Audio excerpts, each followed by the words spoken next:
It's that time of the year when we're entering holiday season, which for a lot of people means family time.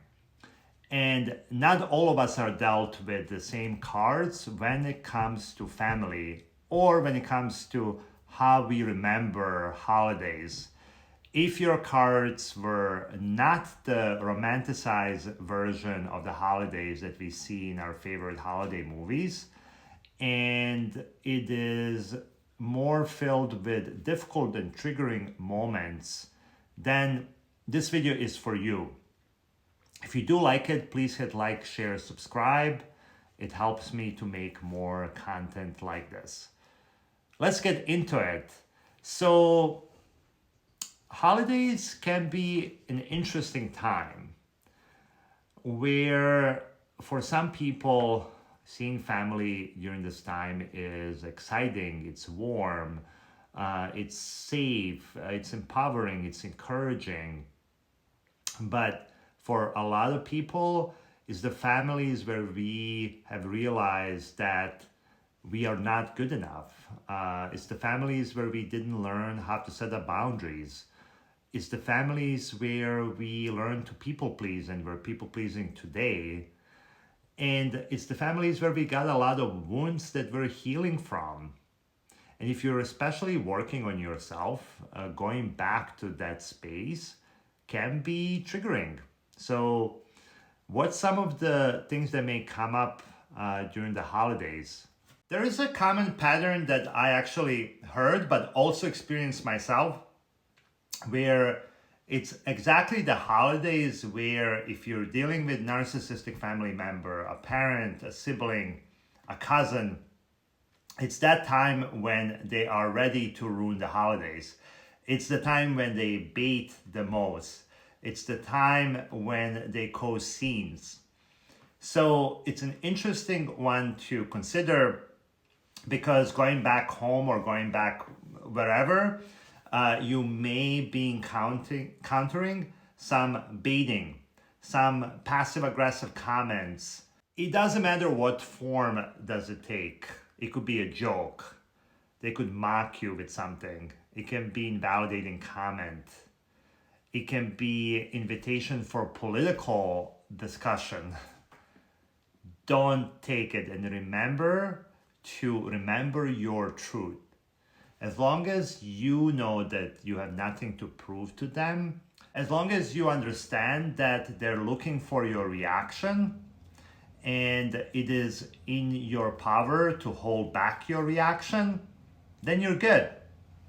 Because you know that this is not the time where you're gonna get anywhere with having a back and forth, and it's only going to be at your disadvantage if you start reacting and if in the back of your mind you are still trying to prove something to them. Second thing that's important to remember during holiday times is that you always have options and you have boundaries. No matter how much pressure there is to spend time with family, to be at the family events, it doesn't come at the expense of abuse. So if you're in the situation where you feel like it's getting there, you can always remove yourself. You can leave the table, you can leave the house, and you can always come back to yourself. Third tip, if you're someone that's been on a healing journey, have been working on yourself, have been investing into really understanding your triggers, how to heal, you go back to your family and no one there is working on themselves. It's important to remember that at the time when you start feeling that there is something wrong with you. It's good to remember that you're no longer that same person that years ago, the little comment would make you go into some really extreme reactions that they could then point out to, make fun. It's really good to remember that there is nothing wrong with you. It's important to remind yourself that baiting is about getting you off your balance.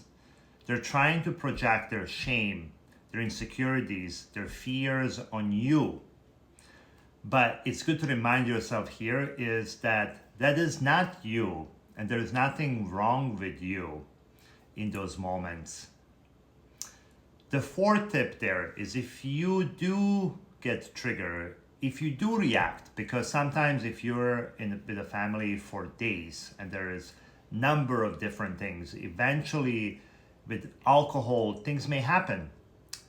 If you get triggered, if you get react, be kind to yourself. Be compassionate to yourself. Don't blame yourself too much. And just understand how it happened and understand what you need to do for the next time and move on. And the fifth tip that I have is to remember, if you are getting back home and now you're having a really good time, there's maybe alcohol involved, and you may be thinking to yourself, things have changed, they're different right now, it's all good. Don't be fooled by that. If your family is not working on themselves, there hasn't been intentional work, nothing has changed. This is just illusion. And it's not the time to totally have a different expectations. It's not the time to totally let your guard down. It is time to maybe say to yourself, okay, this day was enjoyable. I still cannot expect to get the certain things I didn't get from my family before, because those dynamics still exist. That's all I have for today. If you do like this video, I would appreciate if you share it with someone. Make sure to follow me because it helps me make this kind of content, and let me know in the comments what has been your experience dealing with narcissistic family members, and if you have any tips that have been working for you.